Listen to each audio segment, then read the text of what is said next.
Então, boa noite a todos.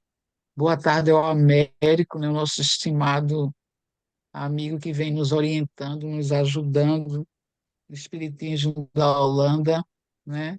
Já faz parte do nosso trabalho.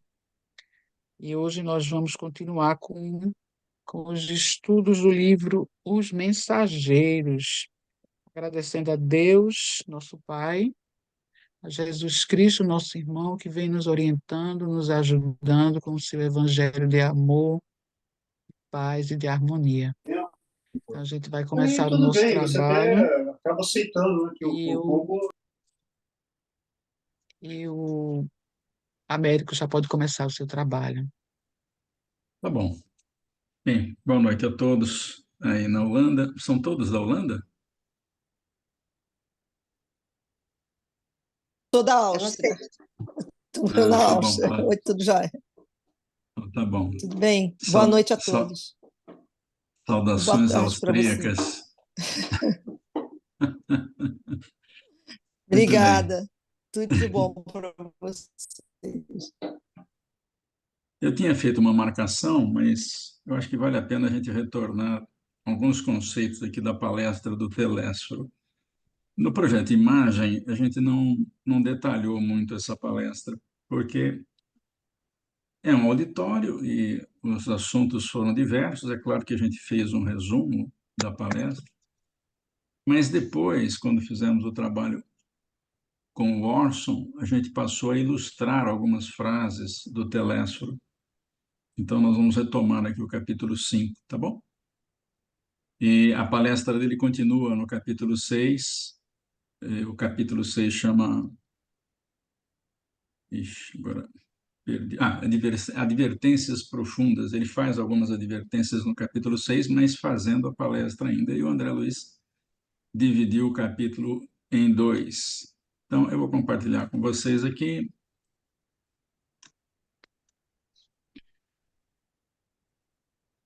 Ouvindo instruções. Opa! Ouvindo instruções. Estão vendo a tela cheia? Yeah. Tá bom. Então, tá aí o nosso Telésforo. O Telésforo participava do Ministério da Comunicação e ele está fazendo essa palestra para quem? Vamos ver quem está. Na primeira fila aqui, a gente colocou o Vicente, né? O André Luiz e, é claro, o Aniceto aqui, que vai acompanhar os dois na tarefa que eles vão fazer. Primeiro, lá em Campo de Paz, né? E depois na Crosta, na casa de Isabel, um centro espírita à moda antiga, na casa dela. Bem, mas a gente chega lá nessa. E na palestra, logo antes, um pouquinho de começar, o André Luiz identifica quem estava na palestra. Então, tinha homens e mulheres de diversas idades. E aqui a gente já repara que, na vida espiritual, normalmente a gente conserva a idade que teve ao desencarnar. Então, e alguns, é claro, podem remoçar, se tiver algum controle sobre o perispírito, podem dar uma remoçada. Então, só para chamar a atenção para o detalhe, tem variações no aspecto das pessoas em função da idade que elas aparentam. E todos eles são aprendizes do intercâmbio, encarnados e que vão, aliás, que são aprendizes do intercâmbio entre encarnados e desencarnados. Eles estão lá para aprender a trabalhar na tarefa de mediar os dois planos. Nós estamos falando de um livro de 1944 e, portanto, o Espiritismo estava engatinhando aqui no Brasil. Nessa época não havia centros espíritas grandes e eram muito poucos os centros, né? Então, o mundo espiritual começou a preparar tarefeiros para a tarefa mediúnica. E aí haviam médiuns e divulgadores, com uma característica. Alguns deles já tinham estado na Terra, porque nós estamos aqui no livro que fala do começo, de meados, da metade do século, aliás, né? nos anos 40, alguma coisa assim, e, é claro, não teve muita gente que encarnou na primeira fase do Espiritismo, que foi a fase daqueles que nasceram junto a Allan Kardec, aí na Europa, particularmente na França, mas na Bélgica também, na Alemanha.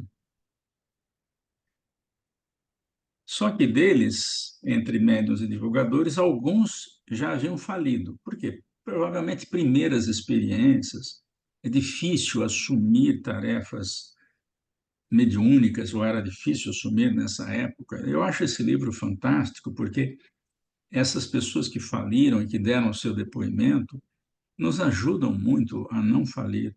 Eu acho que esse livro, sobretudo os capítulos 7, 8, 9, 10, eles precisam ser estudados pelos médiuns, né? Porque ele aponta onde alguns médiuns falharam, e nós podemos aprender muito com isso. Aliás, aprendemos com isso. E outros estavam se preparando para reencarnar.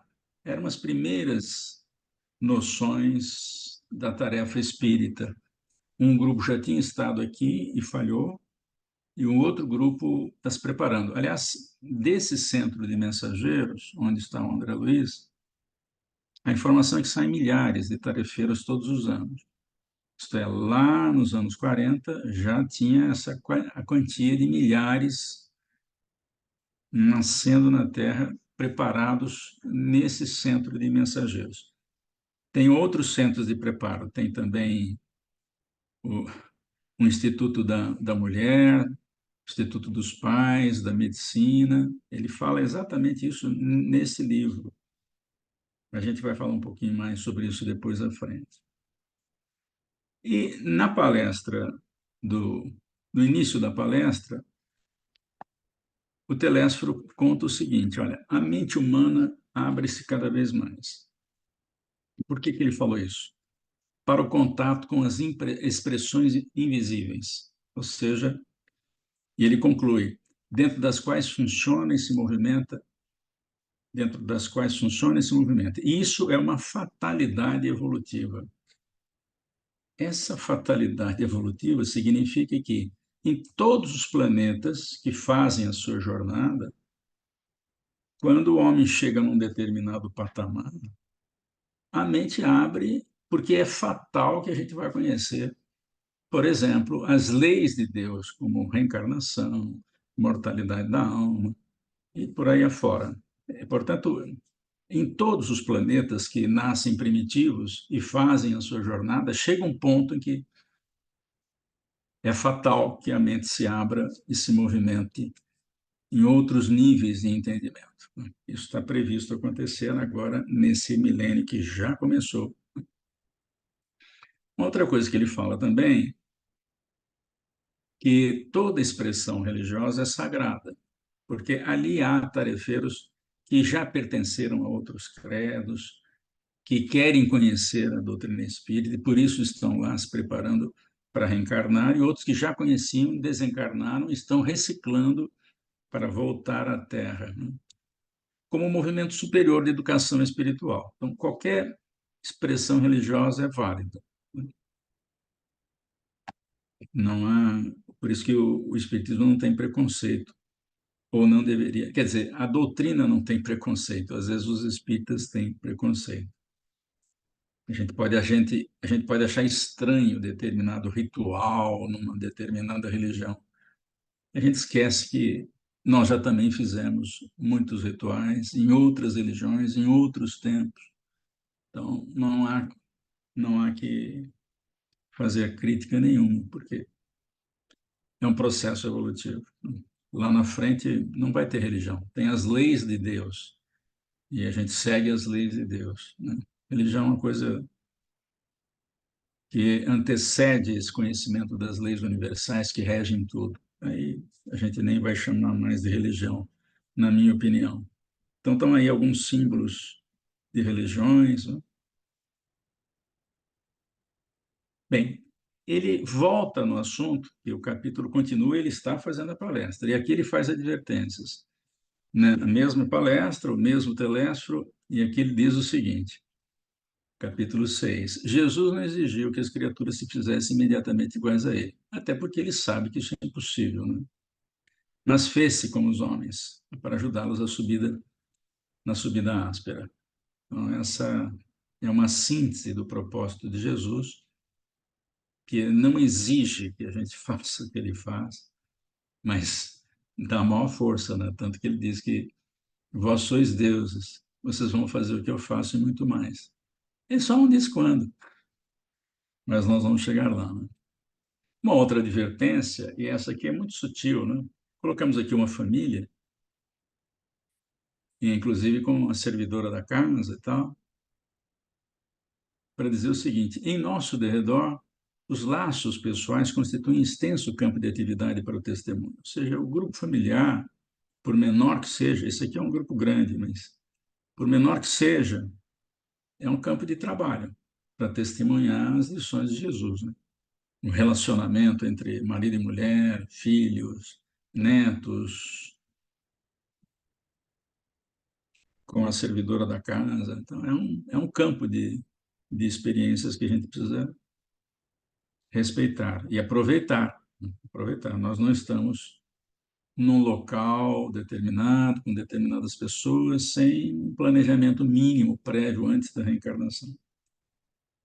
Uma outra informação também do Telésforo, ele pede para a gente deixar de conceber que a Terra é um vale tenebroso, né? Cheio de sofrimento, destinado a quedas lamentáveis, mas para a gente adotar a certeza de que a Terra é uma grande oficina de trabalho redentor, uma grande oficina. Quer dizer, grande oficina não, porque tem oficinas maiores. O planeta Terra é um grãozinho de areia perto de outros planetas, né? Perto de Júpiter, por exemplo. Mas para nós é uma grande oficina, ou seja, tem trabalho no bem a todo instante. Qualquer pessoa com quem a gente cruza, é possível exercitar as lições de Jesus. O sorriso fraterno, o olhar calmo, o cumprimento educado, né? A referência sadia, o comentário feliz. É uma quantidade de coisas que a gente pode fazer diariamente que a gente não faz conta. Quando fizer conta no lápis, a gente vai ver que nós tomamos decisões a todo momento, a todo momento. Decisões pequenas, né?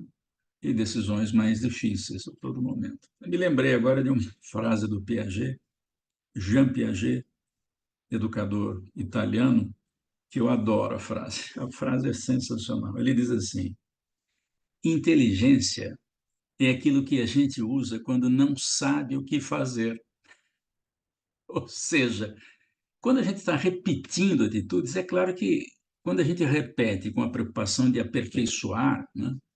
Por exemplo, os japoneses fazem muito isso, né? Eles aperfeiçoam.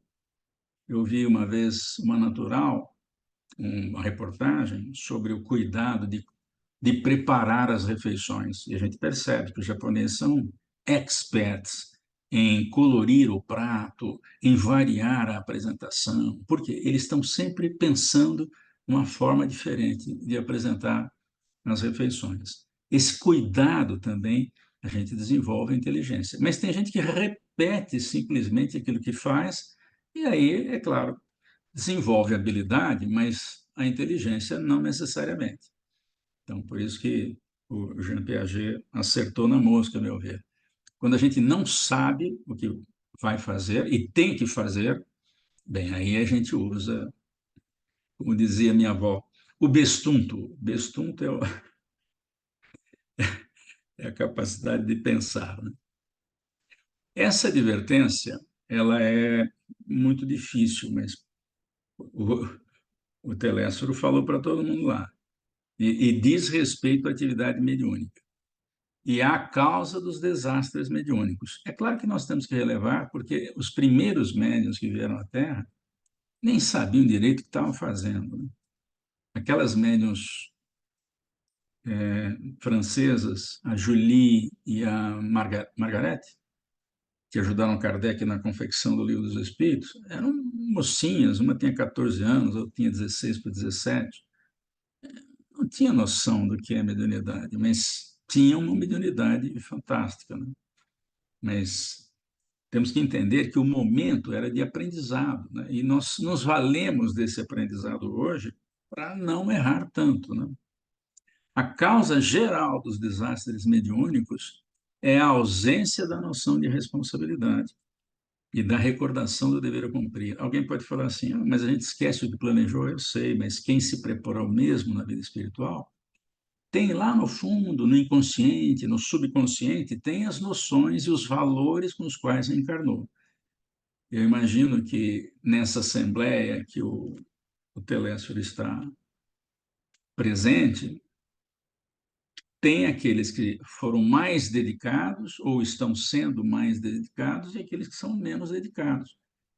A dedicação, a preocupação em mostrar resultados na encarnação, na tarefa mediúnica, vai depender dessa aplicação, desse desejo real de servir na tarefa mediúnica. É muito comum a gente aqui na Terra, hoje mesmo, né? Vai começar um seminário pela USE Santo André, né? E o nosso Zoom, ele vai ser usado, oficial, ele é oficial, mas ele é a versão mais barata do Zoom.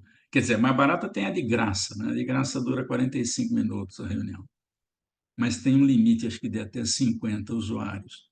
A nossa tem um limite de 100, né? E eles não fizeram limitação de inscrição. Eu não sei o que vai acontecer. Mas até hoje cedo, quando eu falei com um dos coordenadores da USA, tinha 184 inscritos. Então, estão montando um esquema lá para receber os 100 primeiros dentro do Zoom e depois jogar numa outra plataforma lá para o YouTube, enfim. Eu não vou ter contato com esses outros, né? Mas com aqueles 100 primeiros eu teria. E por que eles deixaram livre? Porque, normalmente, quando a USE promove eventos desse tipo, vem só metade dos inscritos. Isso já aconteceu ano passado. O que significa isso? As pessoas querem, elas se inscrevem para não perder a possibilidade de inscrição. Mas na hora do vamos ver, tem muitos compromissos, às vezes tem que abrir mão de coisas mais importantes e acaba não indo. Então, na vida espiritual, não tem muito isso, porque o sujeito não tem que cuidar de família, tem que cuidar de filho, ele simplesmente se prepara para reencarnar. Então, aí a desculpa é menor, porque faz a inscrição, vai lá no Telésforo, ouvir o que ele tem a falar. E aqui tem uma informação muito interessante também do Telésforo. Aliás, do Vicente, que estava assistindo a palestra. Toda conversação sadia que nos enriqueça, os conhecimentos e aptidões para o serviço, é trabalho útil. E a gente se lembra de uma frase da doutrina, ele deve ter lido lá na doutrina, mas deu a sua contribuição para o André Luiz poder escrever o livro. Mas o Kardec fala sobre isso, né? Deixa eu ver se eu pus aqui. Peraí. Deixa eu ver isso aqui. Ah, desculpe. Antes de mostrar isso, deixa eu mostrar que o Aniceto, depois que acabou a palestra do Telésforo, ele avisou o André e o Vicente que ficassem conversando num hall de entrada grande que recebe os frequentadores do auditório para troca de experiências. E essa troca de experiências não é para jogar a conversa fora, é para trocar experiências. Então, aqueles que vão reencarnar trocam experiências com quem já reencarnou, que é o caso aqui. E ele autorizou o André e o Vicente a receberem um bônus hora do Ministério da Comunicação. Um bônus hora. Dá a impressão que a quantidade de bônus para hora varia segundo, a gente sabe que varia segundo a dificuldade da tarefa, né? Quem trabalha com criança na vida espiritual, aqueles que desencarnam cedo e precisam percorrer o período infantil novamente, paga em dobro. Quem cuida das crianças lá na vida espiritual recebe o dobro para a mesma hora de serviço, 2 bônus para cada hora. Serviços sacrificiais nas regiões inferiores, buscando, retirando espíritos necessitados das regiões inferiores, paga o triplo para a mesma hora de serviço. E aqui é para conversar só, então paga um bônus hora. Comunicação, deve ter diferença bônus hora comunicação, bônus hora regeneração, bônus hora auxílio. Deve haver diferença, mas não fica claro na obra de André Luiz se existe isso ou não. Mas vamos lembrar aqui do Kardec. Ele pergunta se a gente só deve entender para o trabalho a ocupação material. E a resposta é não. O espírito trabalha como o corpo também. E toda ocupação útil é trabalho. Então, uma conversa edificante é trabalho. É trabalho útil. Ocupação útil é trabalho. Qualquer que seja. Uma conversa que seja uma troca de experiências, né? Aliás, quero ouvir vocês agora. Vou dar uma interrompida aqui no compartilhamento para ouvir vocês antes de começarmos o capítulo 7, que é sobre a queda de Otávio.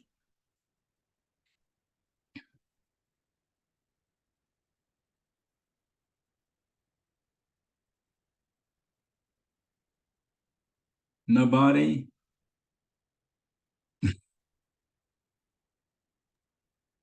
No one? Silêncio profundo. Silêncio profundo. Estou em meditação. Estou avaliando, pensando. Avaliando, é bom.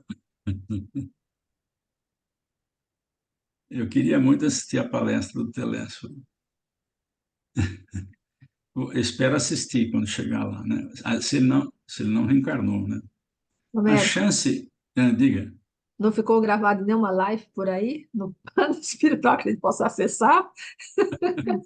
Eu também gostaria. É, Aliás, o Flammarion diz isso numa das suas obras, né?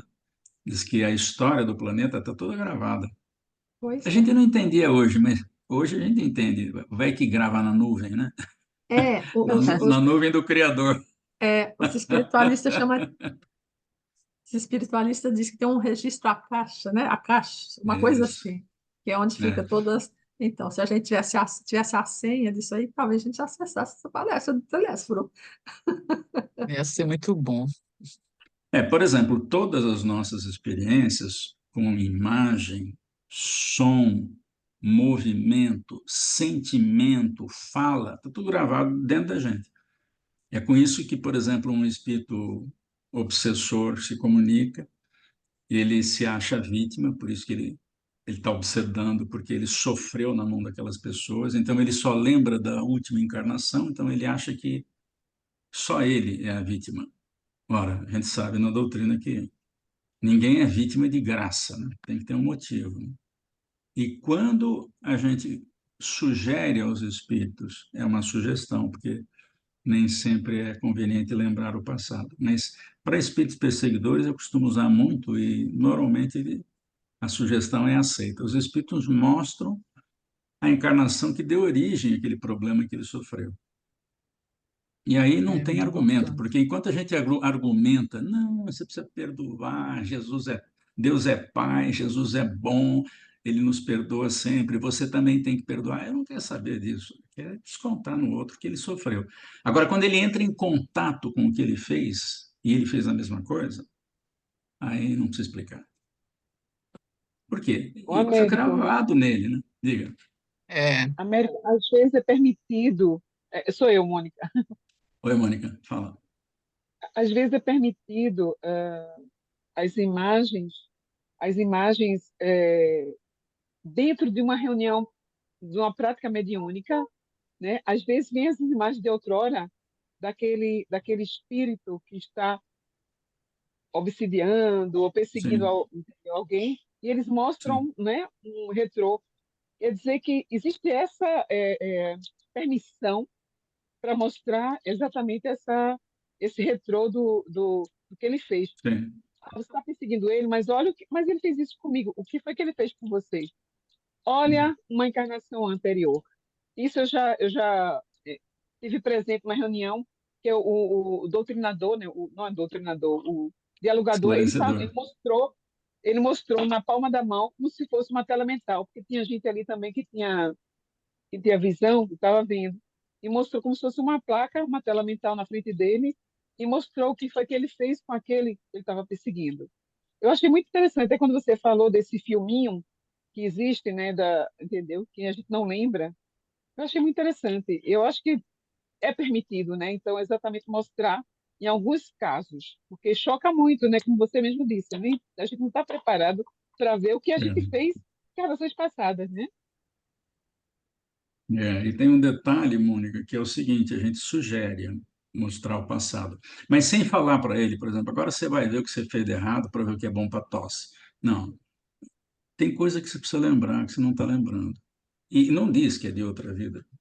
E aí aparece, aí tem duas possibilidades, né? Aparece na tela mental, a tela mental é direto no cérebro, aqui na região occipital. Os espíritos conseguem projetar na mente dele. E a tela ectoplásmica, que é fora. Aí sim, na tela ectoplásmica é uma tela plana que tem ectoplasma sutil à ação do pensamento. Então, quando o sujeito lembra do passado, o passado impregna naquela tela e a imagem vem. Aliás, recentemente, ainda esse mês de abril, ou no final de março, houve uma foto de sonho. Eles conseguiram fotografar o que o sujeito estava pensando.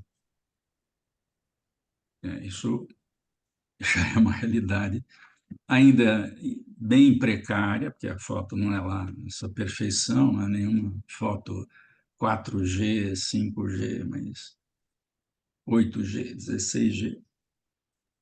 Américo, Mas Tá isso vai chegando ser lá, né? possível. Estão chegando lá. Diga. achei interessante isso que você está colocando aí, que foi que os cientistas conseguiram fotografar o sonho. Isso foi uma experiência no Brasil, fora do Brasil? A gente pode ter acesso a essas imagens? Eu assisto a um programa de ciência, que é o Olhar Digital. É um programa que vai pelo YouTube, ele não é na TV aberta, ele vai no YouTube. E diário, de segunda a sexta, não tem sábado e domingo. Ok. E tem novidade tecnológica todo dia. Como já faz alguns dias que eu assisti, e eu tive reforma aqui em casa, agora eu não sei exatamente se foi no Olhar Digital ou foi nesses vídeos que a gente recebe de repente por aí. Mas eu não cheguei a ver a foto, então eu imagino que eu vi uma manchete, mas não pesquisei. Deve estar no YouTube. Se você colocar lá foto de pensamento, deve aparecer alguma coisa. Vou procurar, porque é bem interessante, né? Isso, interessante, Muito interessante. interessante. Claudinha? Oi, Américo. Eu Olá. acho sempre muito interessante, muito importante essa colocação do trabalho, né, no meio espiritual, né? E nós aqui às vezes consideramos, trabalho é aquele é o dia a dia, né? Vai se trabalhar, né? Ou cuida de uma pessoa, mas não damos a real importância do que é o trabalho que ocorre nos mínimos detalhes, né? Daquele, como você falou, daquele gesto para com o outro, do sentimento, né? Do sorrir, do cumprimentar. Nós, Isso. em cada detalhe, nós não damos toda essa relevância que na espiritualidade é tão importante assim, né? Que eles É. eu acho muito fundamental isso, a gente tentar inserir essa visão dentro da gente, né? Tentar realmente se conectar com isso.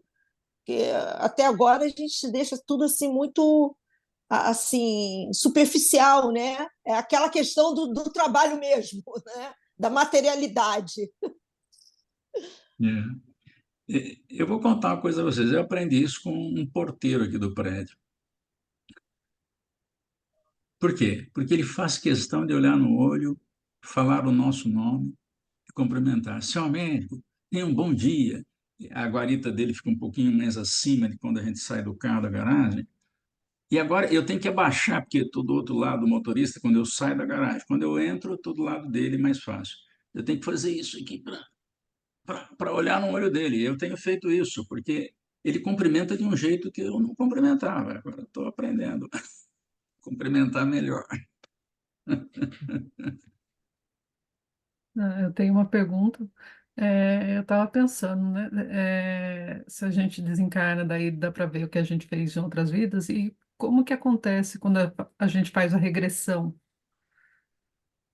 encarnado. Bom, Daí no livro ativa Nosso essa. Lar, a primeira informação a respeito disso está no livro Nosso Lar, porque o André, ele percebeu que não lembrava nada das outras vidas. E quando ele tem a oportunidade de conversar com a dona Laura, ele ficou hospedado na casa da dona Laura, mãe de Lísias, né? E eles conversam sobre isso. E ela diz a ele, olha, mesmo aqui na vida espiritual, no nosso nível, se nós lembrarmos de experiências muito antigas ou recentes, né, nós podemos ficar preocupados e nos perturbarmos. Imagine que eu tenha ferido de morte o vizinho aqui na vida espiritual. Quer dizer, ele, vítima, eu, algoz. Como é que fica essa relação na vida espiritual? Então, eles não lembram. Quando é que ela foi lembrar? Quando ela foi planejar a reencarnação junto com o marido, o Ricardo. Aí os dois foram ao Ministério do Auxílio, ou da Comunicação, e lá eles receberam um arrazoado de 300 páginas das últimas das encarnações mais recentes. Não fala quantas encarnações, não fala, eu queria saber, não fala. Então, eles leram aquilo, e quando a gente lê, parece que não é com a gente, né? Diz que ela leu aquele negócio lá. E depois que ela verificou onde que ela tinha errado, porque está escrito, né? Está escrito quem fez o quê, né? O dela e o do Ricardo, o marido e a esposa. O Ricardo reencarna primeiro, e ela vai reencarnar enquanto o André Luiz está lá na casa dela. Eles chegam a se despedir numa reunião. Inclusive, o Ricardo vai até nosso lar e ele estava na fase infantil, ele se apresenta como adulto, deve ser um espírito com certa experiência. Enfim, mas isso é um detalhe. E depois de ler os últimos 300 anos, eu falei 300 páginas, não, os últimos 300 anos. 300 anos deve dar umas 2, 3 encarnações. E aí ela foi, escolheu os aspectos que ela queria melhorar, e aí ela voltou no Ministério do Auxílio e ela assistiu às cenas que ele escolheu. Porque aí vai esquecer mesmo, não tem problema, a perturbação é pequena. Lembrou do que tinha que fazer, aceitou aquela tarefa de recomeçar naquela relação que está difícil, e aí reencarnou. Aí esquece o passado. Mas ela já adquiriu valores peculiares da vida espiritual, o cuidado com o que fala, com o que pensa. É claro que ela espera ter uma encarnação melhor. Então, não é todo mundo que lembra do passado, não. Não, Só. mas eu estava falando que, como nós aqui reencarnados, quando tem esses terapeutas de regressão nas vidas passadas, que a gente reencarnado vai nessa terapia para lembrar do passado. Daí acessa esse local no cérebro também? Ou é Então, ou- o Kardec fala sobre isso no Livro dos Espíritos. Como é possível lembrar da vida passada? Como uma cena que a gente vê à nossa frente ou como uma ideia que vem à mente? E a resposta é das duas formas. Ou seja, ou você lembra na mente, ou você lembra fora da mente, como se fosse uma tela. Ou é na tela mental, direta Uhum. projetada aqui na mente da pessoa, ou é na tela ectoplásmica fora, como se fosse uma tela mesmo. Pode acontecer das duas. Agora, o que que ele vai lembrar? Olha só que interessante, que mecanismo fantástico do Criador. Você vai lembrar aquilo que precisa para mudar para melhor. Então, o hipnotizador, quem faz a regressão, ele não deve forçar. Ele deve deixar naturalmente a pessoa entrar no estado alterado de consciência, porque ela vai lembrar aquilo que precisa. A gente não recomenda ninguém aí olhar para o passado para saber quem foi marido de quem foi mulher de quem, não. Se vai ter namorado, se não vai. Não, isso aí não. Agora, se tiver trauma e o trauma estiver atrapalhando a vida atual, bem, aí é conveniente fazer regressão, porque o trauma está atrapalhando. E aí a pessoa entra em estado alterado de consciência e vai direto no trauma. Então, vai lembrar de um afogamento, de uma morte complicada. Então, o Entendi. Brian Weiss, eu li livros do Brian Weiss, um psicólogo americano que adotou a reencarnação, porque a paciente dele passou por várias regressões, né? Foi contando a vida de várias regressões dela. E ele, no começo, ele não quis admitir a ideia da reencarnação, porque os pares, né? Os colegas de profissão não admitiam. Ele foi um dos pioneiros a admitir isso hoje. Hoje não, já faz tempo. Ainda na década de 90 que ele começou a publicar os livros, né? E ele diz isso, né? O inconsciente ele vai buscar aquilo que a pessoa precisa lembrar. É uma coisa fantástica. É Deus. como se a gente tivesse uma ferida no corpo e quando a gente olha para o corpo, opa, eu desliguei meu som aqui sem querer. Tem Não. um botãozinho que a gente encosta nele e desliga. Ainda bem que apareceu a mensagem. Quando a gente olha para o corpo, você vê onde é que está a ferida. Então, ele olha para dentro dele, aquela ferida moral que está atrapalhando aparece. Então, a gente deve ir quando há um terapeuta que regride, não para saber quantas encarnações nós tivemos, o que a gente fez ou deixou de fazer, mas quando normalmente há um trauma e esse trauma impede que a pessoa trabalhe, tenha vida normal, aí sim, aí é conveniente regredir. É conveniente. E não é todo mundo que faz isso com consciência. Por exemplo, uma coisa que não pode fazer é o terapeuta induzir. Ele deve deixar naturalmente. Ele faz a hipnose, deixa a pessoa entrar em estado de regressão. No filme Minha Vida Noutra Vida, vocês assistiram esse filme? Então, o terapeuta faz isso. Ele põe lá aquele metrônomo lá, tac, tac, tac, tac, e deixa a paciente lembrar. E ela vai lembrando. Ela vai duas vezes. No filme parece duas vezes só. Na primeira vez, ela lembra de algumas coisas, perguntou se aquilo poderia ser de reencarnação anterior. O terapeuta fala: olha, preciso examinar melhor, vamos marcar uma outra sessão. E ela aceita, vai numa outra sessão, e nessa outra sessão ela realmente descobre que era realmente uma lembrança de outra encarnação. Mas o terapeuta, ele não induziu, deixou naturalmente. A pessoa vai lá atrás, ela precisa entrar em estado alterado de consciência. Então, no consultório, luz baixa, o terapeuta fala baixo, fala manso, põe lá uma musiquinha de fundo. No caso, ele usou um metrônomo, um tic-tac, tic-tac. Lá foi ela lá atrás buscar o problema que estava pendente, né, que ela tinha que resolver. Américo, Então, eu, diga, Cristiane. tudo bem? Boa noite a todo Tudo mundo. bem? É, eu outro dia estava ouvindo uma palestra e o palestrante falou, e isso foi muito interessante, que no plano espiritual a gente não tem como disfarçar os pensamentos. Estava falando que o cientista fotografou o sonho, mas no plano espiritual os pensamentos eles ficam eles são verdadeiros, é o que pensou as pessoas, os espíritos, né? As pessoas desencarnadas podem ver. E assim, é interessante que aqui também, muitas vezes, a gente identifica quando uma pessoa, mesmo não falando nada, pela mímica do rosto, o que a pessoa, como a pessoa está sentindo, né? Sim. Então, isso era uma coisa que eu me lembrei quando você falou.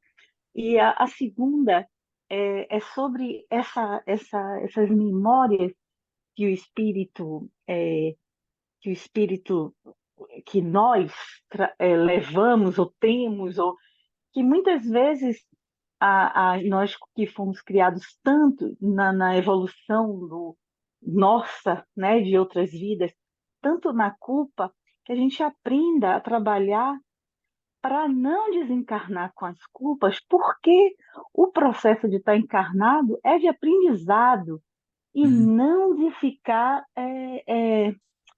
preso a coisas que, porque Deus não quer, porque, né? Então, você me lembrou também essa que eu venho estudando isso, que a gente realmente, tudo é um aprendizado e a gente não pode morrer grilado, porque Grilando é desencarnar bom. tem que começar a já treinar a desencarnar bem, né? Treinar, treinar. E desencarnar bem, que eu falo, viver bem, mas desencarnar, se conhecer, É, se autoconhecer, e nessa pegada aí do porteiro, né? Que acho que aí a caridade é, falando mais alto, porque não adianta estudar, estudar, estudar, e é. na hora que passa por um vizinho é incapaz de olhar nos olhos e dar um sorriso, né? Então, é aquela coisa, sem caridade não há salvação, mas sem bondade na alma, né? Bondade sem alegria, não adianta nada, né? Não é assim? É. Ainda mais espíritas, né, que já sabem que fora da caridade não há salvação. Porque em outras religiões é fora da igreja ou fora da religião não tem salvação. A pessoa acha que simplesmente o rótulo vai lhe beneficiar. Não é. É o cada um segundo suas obras. Isso funciona em todo o universo. É uma coisa fantástica, né? Muito bem. Algo mais? Bom, então, vamos começar aqui com a é, queda de Otávio. É 1h30 que nós temos, né, Maria? 1h30, né? Então, vamos lá. Deixa eu compartilhar a tela com vocês.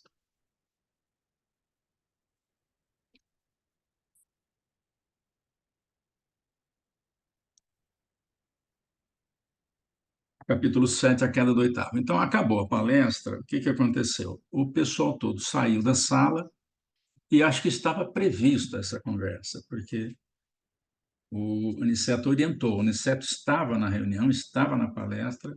Ele sai, faz a referência de que ele estava autorizando o ministério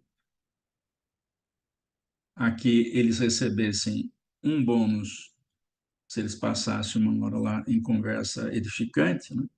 Então, era alguma coisa que já era praxe acontecer. Por quê? Quem faliu vai contar a experiência para quem vai reencarnar e quer melhorar o seu desempenho na Terra.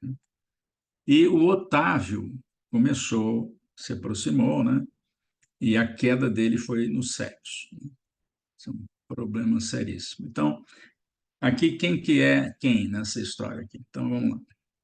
O André Luiz é o mais à esquerda, de terno azul. O Vicente, que também é médico, ou que também foi médico, está ali do lado, assistiu a palestra, agora está conversando. Essa senhora é identificada como Isaura, essa outra como Isabel, e esse aqui é o Otávio. Então, ele está dizendo um pouco da experiência dele e por que ele caiu. E a gente vai perceber que, mesmo sendo muito provavelmente a primeira experiência como médium, como espírita do Otávio, foi planejado. Vamos ver por quê. Então, vamos lá. Ele chegou em nosso lar antes de encarnar, naquela encarnação que não deu certo, numa situação difícil. Então, ele tinha um problema lá que não diz qual é. E aí ele se preparou na vida espiritual 30 anos para trabalhar como médium, porque ele poderia, como médium, reverter a situação difícil em que ele chegou, por causa do próprio comportamento. Então, ele se preparou 30 anos para exercer a mediunidade. E vejam que 30 anos às vezes não é suficiente, que ele vai cair. Ele teria boa saúde física, olha só, isso é do detalhe do planejamento. Porque se a pessoa tem uma saúde deficiente desde o berço, por exemplo, complica, né? Mas ele não, ele teria boa saúde física, né? Isso é um bônus para quem quer trabalhar na mediunidade, porque eram os primeiros médiuns que estavam chegando aqui no Brasil, já tinha tido uma leva no início do século XX até a história que está contada aqui, que é dos anos 40, né? E agora ele ia nascer de novo, ou quer dizer, não fala quando ele ia nascer, mas tem gente que está se preparando para nascer de novo. Então, eu imagino que seja a segunda leva de médiuns que o Brasil ia receber. Ele iria fazer um trabalho de consolação, ou seja, ele não seria só médium. Ele poderia ser um atendente fraterno, por exemplo, ou um divulgador. E não estava previsto o casamento na reencarnação dele. Não estava previsto. Não é que ele não seria proibido. É que se ele se envolvesse para valer na tarefa que estava prevista, ele provavelmente não precisaria casar. E acaba desenvolvendo uma boa cultura doutrinária. Agora, já é uma parte adquirida na vida espiritual e outra parte aqui na Terra. Aos 20 anos, ele receberia 6 amigos, ou seja, ele vai ser espírita praticamente de muito novo, não sei se de berço, né? Espírita de berço é aquele que nasce de pai e mãe espíritas. Eu conheço alguns espíritas de berço. Então, aos 20 anos, ele receberia 6 amigos. Vamos ver que amigos são esses aí. É claro que toda tarefa começa com dificuldade. Por quê? Que é para testar a vontade do trabalhador. Nenhuma tarefa no centro espírita começa fácil. Eu costumo alertar, por exemplo, no treinamento de médiuns, que aquele médium que se compromete a ir à reunião e que a família, por exemplo, não é espírita, ele vai ter problema. Então, que ele saiba contornar os problemas para ele poder estar no centro. Estou falando de reunião presencial. No dia marcado, naquele período noturno, normalmente, porque vai ter gente que reclama. Minhas filhas reclamam até hoje, porque a gente ficava muito no centro, né? Então, e para que a dificuldade aparece? Para deixar o sujeito preparado, né? Senão o sujeito fica frouxo, como eu costumo dizer, né? Quem é que quer aqui ter filho frouxo? Atende tudo que ele pede, vai ficar frouxo. Então, enfraquece as fibras que denotam um empenho, a vontade. Então, a gente deve deixar filho, desde pequeno, enfrentar as dificuldades compatíveis com aquela faixa etária, né? Porque senão a gente fica frouxo, né? E ele teria que evitar as sugestões do sexo. Provavelmente ele já caiu nessa área e ele foi alertado para evitar as sugestões do sexo desvirtuado, do sexo abusivo, né? Isso sim. Na medida da determinação das tarefas, os recursos seriam enviados, porque normalmente a pessoa que começa a trabalhar na mediunidade vai alegar, se ela não tiver em emprego, por exemplo, que está ganhando pouco, que ela não tem jeito de sustentar. Isso é. Pois então, essa informação tem no livro Missionários da Luz. Aquele que se dedica à tarefa mediúnica, ele vai ter tarefa para poder se sustentar. Eu conheço uma pessoa que estava com muita dificuldade financeira. Começou a trabalhar no bem, mas teve que passar uns 2 anos preparando as fibras e conseguiu emprego. Conseguiu emprego. E está bem agora. Porque os espíritos vão ajudar, né? Agora a gente precisa mostrar serviço no bem, né? Tudo combinado, está tudo certo, pronto, reencarnou, agora vai começar. A mãe é espírita desde moça, o pai não. Mas a mãe é desde moça, também não é espírita de berço a mãe. Mas isso é um bom caminho, porque se a mãe é espírita, se o pai é espírita, há controvérsias que ele vai passar essa informação para o filho. Não fica muito em casa, ainda mais naquela época, né? Os pais tinham uma certa distância dos filhos e tal. Mas a mãe não, a mãe está ali, sempre presente, ainda mais na época em que as mães não tinham trabalho fora, trabalhavam só dentro de casa. O pai era materialista, mas era um homem bom. Olha só o esquema que foi montado para que ele tivesse condições mínimas de tarefa. Planejamento, né? Quanto mais evoluído o espírito que vai reencarnar, mais planejamento tem. Mais planejamento tem. O Otávio tem algum planejamento, né? ele ficaria órfão de mãe aos 15, portanto, em 15 anos ele teria contato com a mãe, e a mãe certamente vai passar a ele alguns conceitos espíritas nessa faixa etária, né? E nessa época ele começou a receber os primeiros chamados ao trabalho. Então aquela sensibilidade mediúnica, que ele já sabia o que que era, porque a mãe devia ter explicado, então ele já sabia que tinha, que é quando a glândula pineal murcha na puberdade, né? Libera os hormônios sexuais, ela murcha e cristaliza. E os cristais de apatita, naquele grão de feijão que é a pineal, é que são os responsáveis pela troca de frequências. Cada cristalzinho que quebra, ele fica permeável para determinada frequência. Então, imaginem a pineal que Francisco Cândido Xavier tinha quando murchou e multiplicou inúmeros cristais de apatita, porque ele recebia espíritos de várias ordens, né? Não só necessitados, como também orientadores. E ele foi levado a um grupo bem orientado, porque às vezes a pessoa cai numa região em que o conhecimento espírita é fraco, não é bem desenvolvido. Então, até isso os espíritos tiveram cuidado de planejar. Às vezes até colocando um centro espírita no bairro dele, ou melhor, ele nasce num bairro onde tem um centro espírita, porque é para facilitar mesmo, para que ele se dedique, né? Isso vai no detalhe do planejamento. E aí, então, a mediunidade dispara, eclode, né? E ele começa a criticar os olhos alheios. E isso acaba dificultando o trabalho dele. Começa a criticar, não concorda com determinada pessoa lá no centro, tal, isso pode acontecer. Mas os espíritos continuam incentivando, né? E a presença espiritual ele começou a considerar como se fosse uma alucinação. Ah, estou vendo coisas, estou ouvindo coisas. E não, os espíritos estavam querendo que ele fosse assumir a tarefa, né? E veja, com essa ajuda toda, ele não foi, né? Acabou dando uma desculpa. Se preparou 30 anos e jogou 30 anos fora, né? E vai complicar mais a vida dele. Aí ele vai ao médico para ver por que que ele está tendo essas visões, essas audições, por que que ele ouve gente falando no ouvido dele. Acho que a mãe não contou para ele que é espírito. Aí o médico recomenda experiências sexuais. Oh, meu Deus do céu. Esse foi o... E aí, aos 19 anos, entrega-se ao abuso.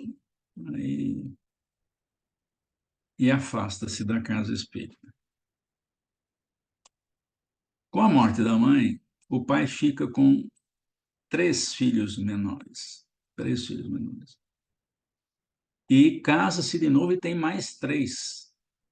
Portanto, com 6 irmãos. Ele é o 7º, ele é o primeiro da lista. E o pai desencarna, deixa a viúva. E, é claro, o Otávio foi convidado pela viúva a cuidar, ajudar a cuidar dos 6 pequenos, aqueles mesmos 6 espíritos que avalizaram a reencarnação dele, que precisariam dele lá para que eles também se desenvolvessem bem. Vão ficar sem pai e sem irmão mais velho. O Otávio se afasta da família e abandona os 6 credores, 6 espíritos que validaram a reencarnação do Otávio, porque achavam que ele tinha grande chance de dar certo, e não deu.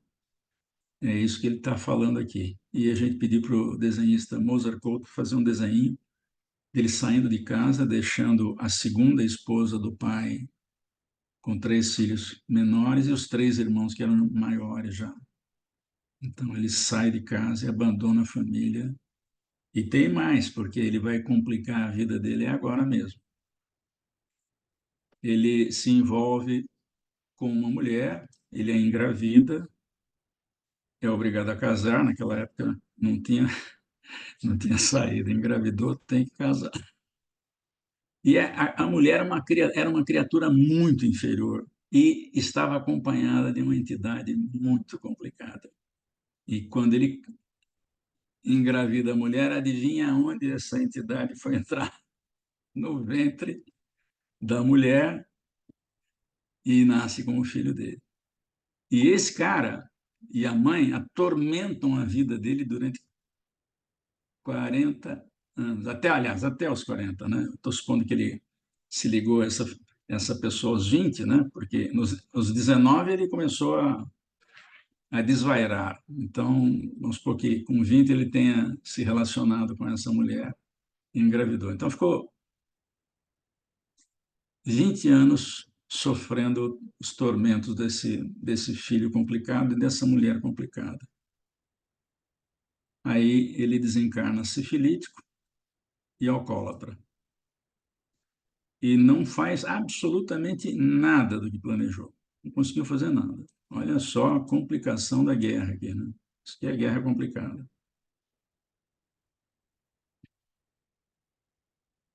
Eu acho interessante, por exemplo, estudar, e a gente já incluiu isso no nosso treinamento, para médiuns novatos, porque alerta, né? Se não quiser, se não quiser ser alertado, é problema, mas como dirigente, eu me sinto na obrigação de contar experiências infelizes de médiuns que se prepararam, olha o planejamento dele, escolheram a família adequada, o pai não era religioso, era materialista, mas era uma pessoa de bem, a mãe era espírita, até os 15 anos ele ficou com a mãe, foi encaminhado para um centro espírita sério, onde ele teve oportunidade dos 15 aos 19 de ter orientação espiritual, provavelmente numa mocidade e tal. E aí, quando a mediunidade eclode, ele acha que aquilo é coisa da cabeça dele, vai ao médico, e aí o médico põe tudo a perder. Quer dizer, quem, ele contribui, é claro que o médico vai responder por isso também, né? Mas é ele que vai responder principalmente à consciência. Chegou à vida espiritual sem nenhuma tarefa realizada. E agora está fazendo treinamento outra vez para ver se aprende. O Américo, Fala. não tinha ninguém na coordenação da mocidade que ele frequentou que desse, que desse É, exatamente pode. uma história parecida com essa, porque essa história para a mocidade é maravilhosa.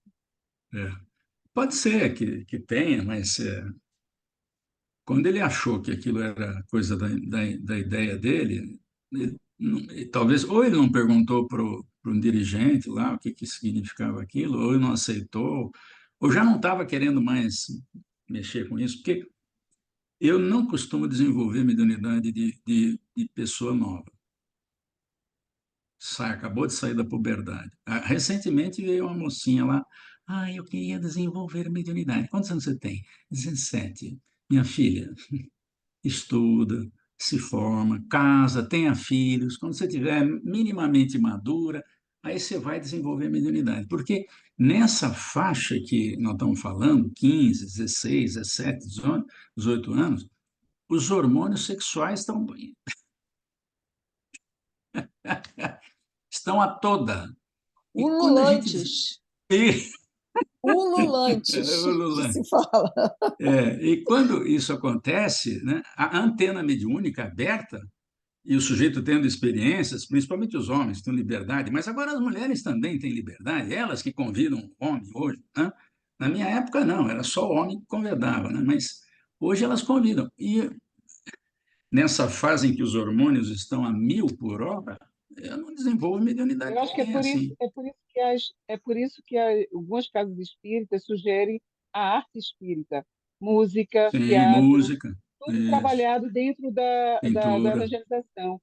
Isso realmente isso. faz um pouquinho a distração, vamos dizer, e coloca É. para fora exatamente né, É. essa euforia. Porque a energia sexual ela é criadora, né? Mas quando a gente transforma e joga essa criação para a arte, a gente continua criando e gasta um pouco dessa energia para não criar corpos, mas criar ideias, pinturas, música, né?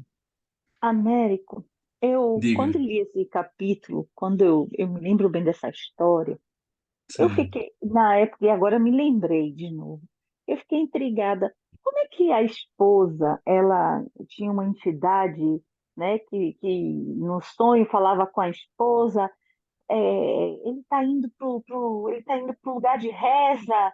Não era com Otávio, que aí uma entidade falava, não, mas vamos conseguir manter o nosso. Não é esse livro? Eu já embolo às vezes as histórias. No caso, como é que a esposa, o filho, será que não tinha, meu Deus do céu, um mentor, uma coisa que ajudasse essa criatura, esse Otávio, Não, a todos voltar não. para o caminho, né? É É, isso que, às vezes, quando eu leio assim, eu falo, meu Deus, e cadê? Cadê a família desta criatura, os amigos espirituais? Será que ninguém ajudou o pobre? Teve que morrer com sífilis? Eu, às vezes, me dá assim uns parafusos, sabe? então, vamos lembrar aqui que ele abandona a família e que abandona o centro também. Ora, ele sai do radar dos espíritos. E como ele foi fazer experiências sexuais, porque foi essa a orientação médica para essas alucinações que ele estava tendo, que não era alucinação, era mediunidade, ele desconecta, não adianta. Ele tem mentor, o mentor falava na orelha dele e não ouvia, por quê? Estava preocupado com outra coisa, né? O mentor do filho, o mentor da mãe também devem ter trabalhado para conseguir alguma coisa, mas não conseguiram nada. Então, os mentores, eles não podem fazer o trabalho por nós, eles podem sugerir, só sugerir. E como sugestão depende de sintonia, né? Isso é O, bem provável. Diga. O Américo. o Américo, é o Sim. seguinte, naquela época, os médicos eles não tinham muito conhecimento. Então, alguns problemas que existiam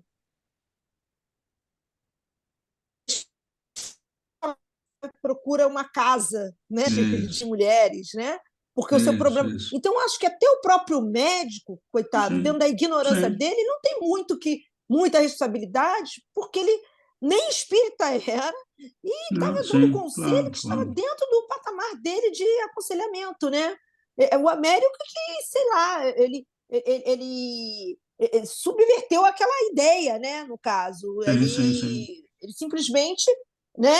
Ele tinha que ir por um caminho, tudo bem que fizesse, sei lá, procurar sexo e tal, mas ele simplesmente ele piorou a situação, né? Ele, no caso, Sim, sim. transgrediu o que é de bonito numa relação sexual e partiu para várias experiências. Aí, né? A culpa não é do médico, né? Eu creio que aí não podemos culpabilizá-lo.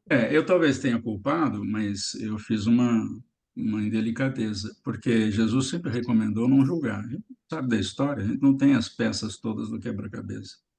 Mas É. certamente ele tem uma cota aí. Não sei o quanto, mas ele tem uma cota de responsabilidade. Porque não é uma coisa que deve se sugerir um jovem que está começando, né? Ô, Mas, Américo, enfim, é, não estou aqui para julgar. Diga, Gigi. você acha que essa preparação que ele teve, ele ficou fortalecido, ou ele não ficou bem preparado? Porque ele se desviou tanto da rota, né? E então, nos Memórias do Suicida, você recorda que o próprio Camilo, todos reencarnaram e ele ficou, né? Evoluindo, porque ele tinha muito medo de falhar, ele não queria falhar outra vez. E ele ficou, acho que É, também 30 anos nas universidades se preparando, porque ele ia ter a mesma trajetória, né? Chegasse a X anos, ele ia ficar cego outra vez, ele ia passar por tudo, e ele tinha muito medo de falhar.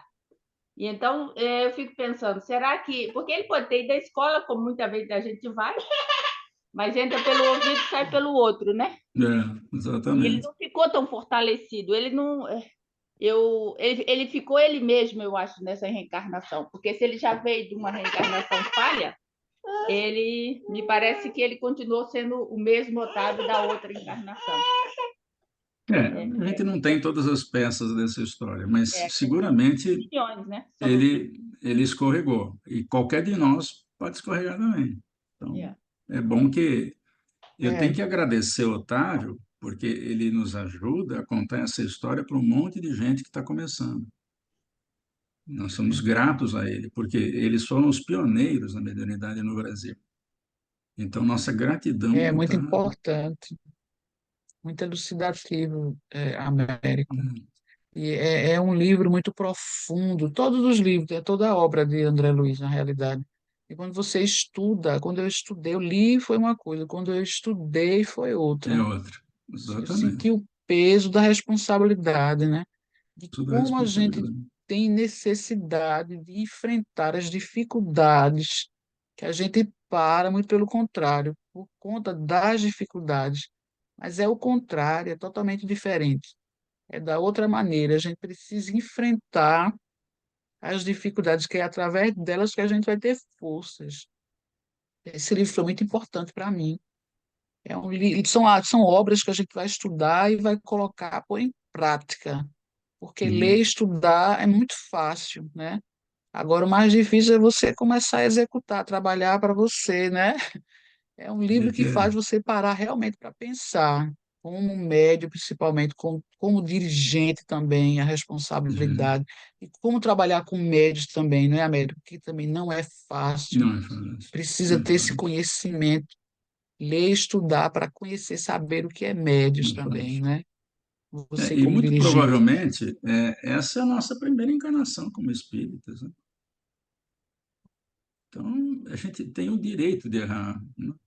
Alguém lembrou aqui É, exatamente isso. Nós temos o direito de errar. Agora, não podemos errar com o propósito de prejudicar alguém. é. Aí não, aí é diferente. Mas Errar por errar. errar, errar. Não tem dirigente que acerta sempre, não tem. Quem é que não fez uma palestra que não gostou?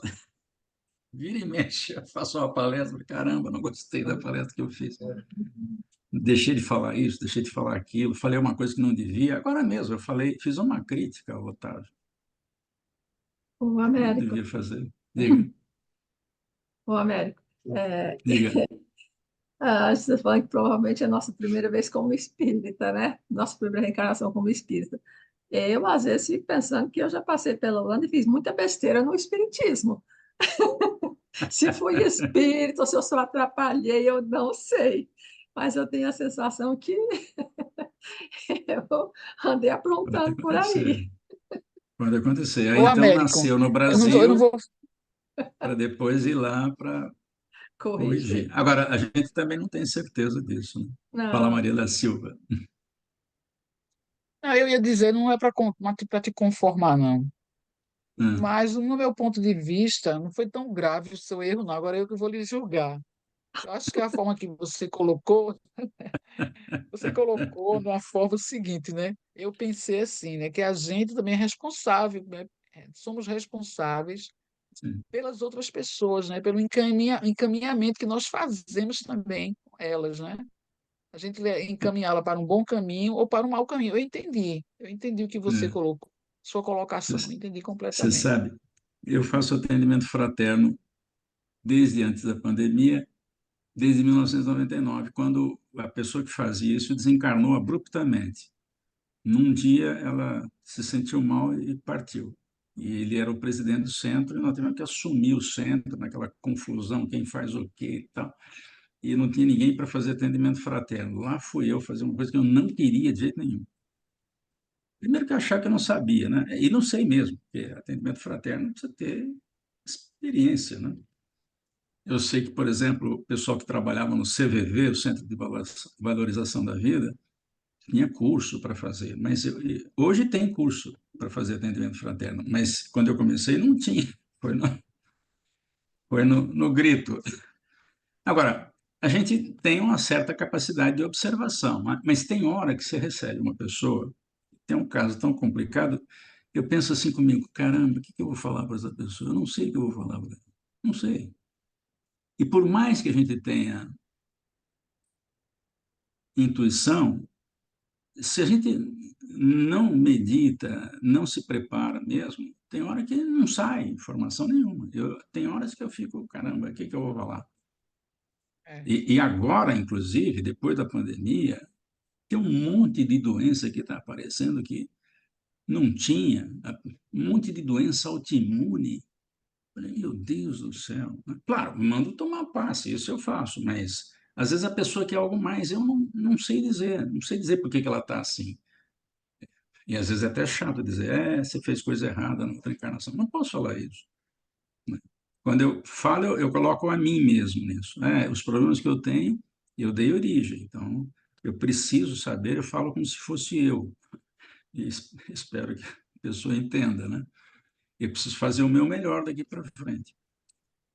Amor, A frase que eu li melhor, que eu agradeço os céus, olha que eu fiz várias vezes a palestra da reencarnação de Sigismundo, mas eu não captei essa frase. Mas fazendo o estudo com o Orson, detalhado, do Missionários à Luz, é uma frase do Manassés que agora eu posso recomendar, porque a frase diz o seguinte, eu ilustrei essa frase. Eu vou procurar a frase aqui, vou compartilhar com vocês, porque eu acho muito interessante. Acho que não dá tempo de começar o outro caso, e daqui a pouquinho eu te passo a palavra, Cláudia. Mas é uma frase que diz bem aquilo que está acontecendo com toda pessoa. Por quê? Eu vou explicar. Existe uma dependência da atitude moral com o nosso organismo. Então, todos os órgãos estão subordinados à estrutura moral. Eu vou mostrar essa frase e a ilustração que eu achei para deixar bem claro isso aí, né? Que eu acho que vai auxiliar muita gente, e eu tenho usado isso em palestra, né? Eu tenho uma coleção de frases, né? Vocês viram frases ilustradas aqui hoje? Tem quase 6.000 frases. Vamos lá. A frase é magnífica, porque ela vai direto no ponto, né? O que a gente tem que fazer? Fazer aquilo que está recomendado. Compartilhar aqui com vocês.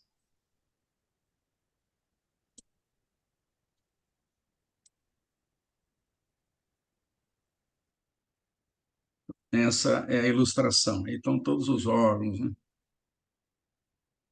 Intestino, tem aqui uma próstata, orelha, ouvido, rim, né? E a frase dele é fantástica, do Manassés, o responsável pela sala de desenho da reencarnação, de quem reencarna lá, vai planejar a reencarnação em nosso lar. Todos os órgãos do corpo físico estão subordinados à ascendência moral. Então, o que eu tenho que fazer é me conduzir moralmente de maneira adequada, segundo as lições de Jesus, se eu quiser ter mais saúde.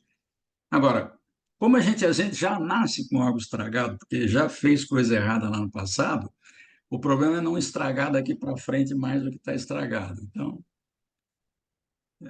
nós é que criamos essa condição, porque, a rigor, nós teríamos corpos muito bem estruturados se a gente não caísse moralmente. Mas a gente se recupera, muda o comportamento, passa a ter uma atitude cristã nos atos, nos pensamentos, na palavra, no sentimento, e aos poucos vamos recompondo o corpo espiritual, porque é ele que lesa primeiro. Ele lesa devagarinho o corpo físico, mas ele é lesado muito rapidamente pela plasticidade que ele tem. E como ele está ligado molécula a molécula no corpo denso, ele vai estragando o corpo denso devagarinho. E por causa disso, por que a gente não percebe? Isso é muito interessante. Foi objeto de estudo esse ano lá no nosso grupo. Por que a gente não faz coisa errada e estraga logo o órgão? Porque aí a gente percebe e não vai fazer coisa errada, é como se tivesse um cabresto. Você está fazendo coisa errada, seu médico.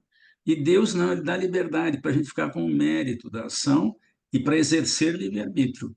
A gente é que tem que fazer a ligação, né? A gente tem que fazer a ligação.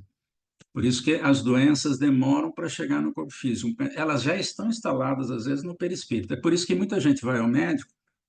Ah, doutor, eu estou sentindo tal coisa. Ah, tá bom, vamos pedir um exame aqui. E no exame não aparece nada, mas ela já está tendo sintoma. Passa mais alguns meses, ela adquire a doença. Então, 99% das doenças têm origem na conduta moral. Claudinha, vamos lá, você primeiro. Maria depois. Eu queria falar uma coisa rápida, que o tema é muito interessante e a gente sempre ouve aquela frase: errar é humano, permanecer no erro que é crime. Isso, Então, eu acho que exatamente. todos nós somos falíveis, né? Nós Sim, não sim, podemos claro. nos açoitar, errei, mesmo com o próximo, né? Às vezes a gente erra, né? De uma forma que, Claro. mesmo sendo espíritas, às vezes a gente erra por causa do automatismo que a gente tem, né? Isso. Naquelas atitudes, naqueles hábitos, então a gente acaba errando. Mas mesmo assim, a gente tem que se policiar, né? Sim. Orar e vigiar, se policiar para não praticarmos isso, pelo menos o menos possível, né? Porque realmente somos falíveis, somos seres falíveis, né, É. Américo? Não Não há tem nenhuma como. habilidade humana que não seja adquirida pelo mecanismo de erro e acerto. Não há, não existe. Simplesmente não existe. E tem um amigo que fez um comentário muito bom na Rádio Boa Nova, quando fazemos o programa, que eu não tinha pensado. Ele diz assim: quando a gente melhora o nível de consciência, ou seja, o que que nós estamos fazendo aqui? Nós estamos melhorando o nosso nível de consciência a respeito de assuntos interessantes para a vida eterna. Então, Uhum. o que acontece? Normalmente a pessoa faz uma coisa muito errada, passa a vida toda, quando ela está no leito de morte, ela resolve pedir perdão, mas ela não tinha percebido isso aí. É que na hora do vamos ver, na hora que tem que passar para o outro lado, a pessoa faz um exame de consciência e resolve pedir perdão para quem ela ofendeu. Tem gente que faz uma coisa errada, na semana seguinte nossa, eu destratei uma pessoa, caramba, eu preciso ir lá falar com ela. Até o instante em que a gente não faz o ato errado, porque reflete antes. Então, o nível de consciência que determina isso. Quanto mais consciência tem o espírito do que é bom ou ruim fazer, mais ele controla esse processo. Mas não existe quem aprende a controlar isso de uma vez só, não existe. Por isso que Jesus, a frase que o Telésforo colocou aqui, Jesus não exigiu que a gente fosse como ele. E o Kardec dá uma maior força. O verdadeiro espírita é aquele que faz esforços para combater suas más tendências. Faz esforços, às vezes não consegue. Não tem jeito, ninguém sai da terra santo, né? Ninguém. Mas só em você ter consciência do que você já está fazendo já é um bom Isso. trabalho. O De Luca falou, eu vi o De Luca, foi ontem, ele falando justamente a respeito disso. A partir do momento que o ser humano começa a ter consciência de que ele errou, eu fiz, você já está acionando ali a tua consciência Isso, e você já está evoluindo, você já está indo para um outro patamar, né, de isso. responsabilidade, de querer melhorar. Isso já é um grande ganho para o ser humano, né? É isso. Maria, Aí tá explicado no céu e inferno isso aí, Claudinha. Isso é, mesmo. Então, Maria, então, Américo, eu estava aqui pensando nessa frase que realmente me foi assim um eye-opener, né? Ou aqui tem ou coisa, aqui né? tem. Porque, como você disse, todos os órgãos do corpo físico estão subordinados à ascendência moral. Ok. Então, a gente já, por conta disso, já temos alguma deficiência orgânica e, dependendo do que a gente vai fazer, a coisa pode piorar, né? Mas eu fiquei pensando aqui na questão das doenças congênitas. É, com certeza tem alguma coisa a ver com a questão moral, né? Provavelmente a gente lesamos tanto determinadas partes do Isso, nosso corpo através de determinadas ações que o corpo já nasce com aquela parte, isso. É bem né? lembrado. Com a deformação ou a deficiência. Deformação ou deficiência, né? Pode ser uma das coisas, É, uma das é. duas. Ou as Ai, duas, deformação e deficiência. ai, meu Deus, como é que fica a questão da migrena? É, Eu, Era é, isso. eu tenho Cristiane, uma Américo, pergunta, mas fala. essa é a última. Quando você falou do atendimento aos adolescentes, eu me lembrei do meu martírio, de Ixi, adolescente, adolescência toda sou espírita, eu sou do ventre, espírita do ventre de mãe Espírita espírita, de ventre. mas a rebelde, e na adolescência a minha mediunidade Eclodiu. estourou, e o centro até Peixotinho, que morreu agora, Peixinho, ele era Peixinho. foi um dos coordenadores, e depois Ah, ficou outro. Enfim, não fui nesse centro, não começou a desenvolver.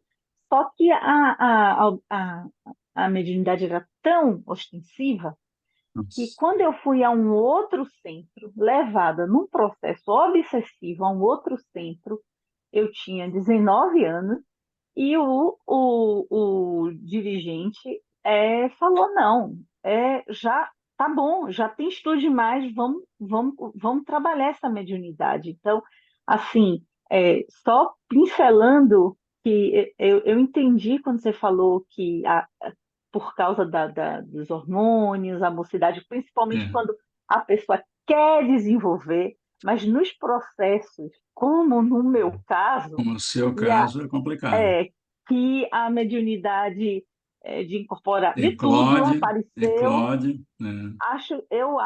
na minha experiência de vida, eu penso que se nós nos depararmos aqui na Holanda com casos, né, de adolescentes, tem que ter o estudo, tem, mas tem que Tem. ter talvez, essa é a minha opinião, eu quero saber a do senhor. Tem que Olha, eu ver não se tenho, cada eu não caso é tenho um caso, né? experiência com mediunidade eclosão, com eclosão do jeito que você está falando. Eu não tenho essa experiência. Quando apareceram médiums com essa mediunidade explosiva no centro, as pessoas já eram adultas, né? Então, eu não tenho essa experiência. Agora, por exemplo, eu tenho uma médium que eu nunca tive. Quer dizer, tenho, ela não é minha médium, é a médium do grupo, né? Mas ela chegou ano passado. O que que ela tem que os outros não têm? A médium é visceral, ela sente tudo. Por exemplo, o espírito teve a garganta cortada, ela sente o gosto de sangue. E ela leva isso numa boa. Por isso que ela está com essa percepção. Provavelmente foi preparada para não ter problema. Se um médium novato sente o sangue na boca do espírito que vai falar dali a pouco, ela vai embora do centro espírita. E ela não, ela está firmona, quer trabalhar. Então, eu tenho coisas que eu não tenho experiência. Eu realmente não sei o que te dizer. Mas realmente é uma coisa para se resolver, porque você não pode deixar um sujeito com a mediunidade, uma pessoa com mediunidade explosiva dessa, estudando 5 anos. Não tem jeito, né? O que a gente pode E, fazer é fazer a pessoa dar passe. Faz o treinamento de passes nosso o, leva eu, 6 horas só. sabe E o que 2 reuniões de 3 horas. Diga, diga, diga. eu virei assim, discípula. Eu, não, eu Virou o quê? comecei a participar, digamos assim, eu era aprendiz, digamos um Sim, aprendiz. Eu ia para a sim, reunião e sim, sim. eu ficava e só observando, observando. Só que não demorou muito, não teve jeito, não Não teve teve jeito. jeito. É. Eu já estava ali Mas você tinha incorporando. conhecimentos mínimos, não tinha? Tinha. Eu fiz Então, aí, a pré-juventude, juventude um, tinha, juventude então 2. já tinha, já Só tinha, já já tinha. eu já tinha, mais pelo centro, ainda pelo Bezerra de Menezes, pela Cobem, lá em Salvador, eu ainda tinha que participar de um grupo mediúnico, de estudar, entendeu? Não, o E estudo pode só ser em paralelo. Estudo pode ser em paralelo. não, isso que eu quero eu sempre falo isso porque eu sofri na É, pele. E foi o que perfeito. me ajudou com 19 anos. Não quer dizer que depois com a minha rebeldia, eu parei, eu voltei, entendeu? E aí é outros 500, aí é outra Outros saga, mas 500. ok. Só Outra queria saga. deixar isso como Não, alerta perfeito, para perfeito. todo mundo aqui. Eu acho que a gente pode concluir que quando a mediunidade eclode, a pessoa tem conhecimentos mínimos como você, ok. Hoje em dia, inclusive, dá para... Porque, às vezes, fazer com o mesmo grupo a reunião prática e também com o mesmo grupo um outro dia presencial o estudo, isso é complicado, às vezes é complicado fazer. ou não tem lugar na casa espírita para isso, 2 reuniões com o mesmo grupo. Nós tínhamos esse problema antes da pandemia, mas agora o Zoom resolveu esse problema. Você pode estudar num dia e fazer presencialmente a mediunidade no outro. Então, se aparecer algum médium que tenha mínimo preparo, como você teve na Mocidade 1, Mocidade 2, tudo bem, põe na mesa. Agora, a pessoa começou a ter percepções mediúnicas. Ah, vamos desenvolver. Não vai, não. Espera aí. É cedo ainda. Os hormônios estão a mil. Deixa passar essa fase, depois a gente desenvolve. Vai estudando, trabalha na evangelização infanto-juvenil. Mas você disse bem, foi bom você comentar a sua história pessoal. Foi difícil para você, mas olha quanta gente você está ajudando com essa observação. Ô, Rodrigo, tudo bem? Na última vez, acho que caiu a sua ligação, não consegui falar, nem dar tchauzinho para você. Você está com o Ah, microfone desligado? desculpa. Não, tudo bem, Não, tudo bem. não, e boa noite, gente. Tá Eu bom, tô tá ouvindo, eu bom, entrei na metade, mas eu gosto tudo muito bem. de ouvir as suas palavras, a sua Bom, explicação. É simplesmente emocionante quando você começa a mostrar as os seus, imagens. as suas imagens. É isso que Legal, eu fico. É, é legal. isso que eu tenho, é isso que eu tenho na minha cabeça também. Antes de você mostrar, eu já, eu já, Faz uma ideia, antes, né? eu já faço uma ideia do que é. Eu não, eu não quero dizer que eu estou à frente de vocês, tá? Mas é que é o que eu penso, Legal. tá bom? E você, Américo Sena, você é muito Eu bom. sou só o Américo Suceno. Só. Mas é isso mesmo. Obrigado, uma boa noite a todos. Boa noite. Boa noite, Rodrigo. 16 horas 30 minutos na Grande São Paulo e na Grande Holanda, ou na Grande Amsterdã também.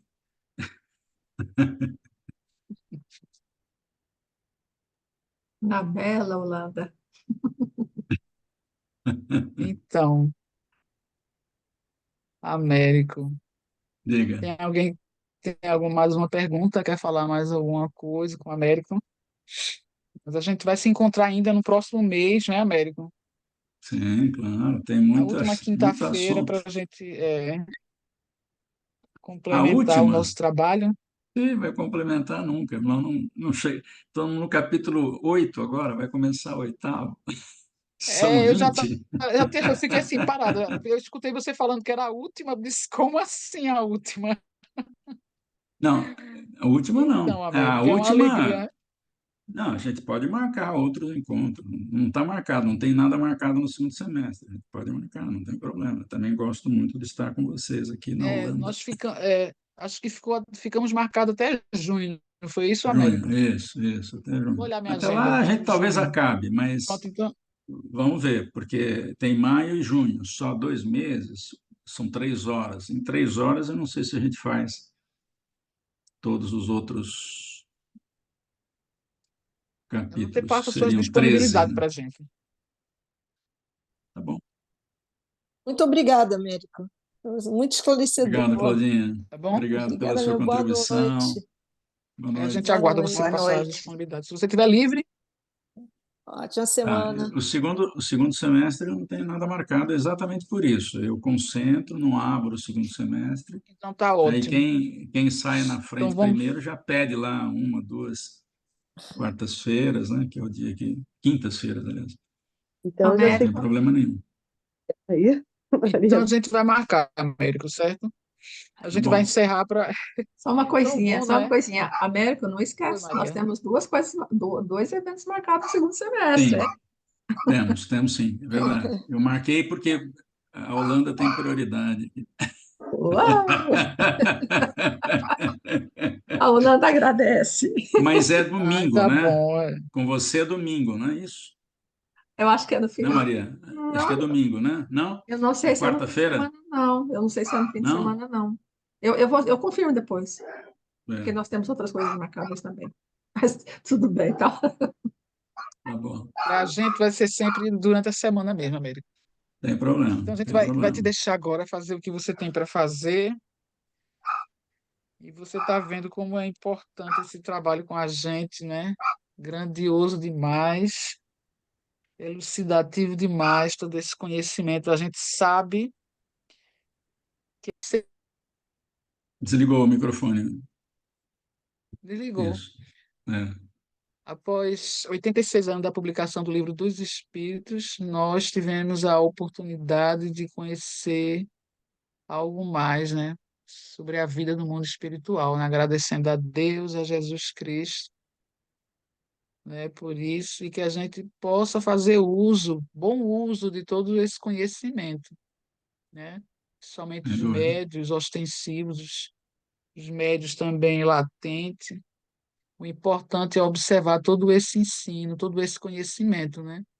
Fazer valer nas nossas vidas. E a gente vai encerrando o nosso trabalho, nosso estudo na noite de hoje. Todo mundo muito feliz, agradecendo a Américo, né, por disponibilizar o seu tempo com a gente, tirando as nossas dúvidas. Somos muito carentes ainda de conhecimento espíritas. Somos muito carentes aqui ainda na Holanda, né? De palestras e todo esse trabalho que vocês vêm trazendo para a gente. Muita gratidão. E vamos pedir a você, Américo, para fazer a prece, Muito bem. Então, para encerrar o nosso trabalho. convido a todos nos lembrarmos de alguém muito querido, um mestre que é guia da humanidade desde a criação do planeta, desde que a bola de fogo se desprendeu do Sol para dar origem aos vários planetas. Ele recebeu a Terra com todo carinho, preparando o terreno para que o ser humano pudesse vir à Terra, fazer suas experiências, tendo passado talvez por outras experiências nos reinos anteriores, nessa longa jornada evolutiva. E é muito bom saber, Senhor, das tuas lições renovadas nos conceitos pelo Consolador prometido, que nos explica melhor de onde viemos, por que estamos aqui e para onde vamos. Hoje nós temos minimamente um roteiro, ainda que não tenhamos detalhes do passado que tivemos, mas sabemos que estamos destinados a sermos arquitetos de sistemas solares, de constelações, de galáxias. Mas ainda temos que aprender a resolver problemas com meia dúzia de 3 ou 4 dentro de um lar. Mas já estamos a caminho, Senhor. Um dia chegaremos lá. Nossa gratidão por sabermos disso, o que certamente nos aplaca qualquer depressão e nos coloca frente a frente com o nosso propósito, que é o teu propósito. Muito obrigado, Senhor.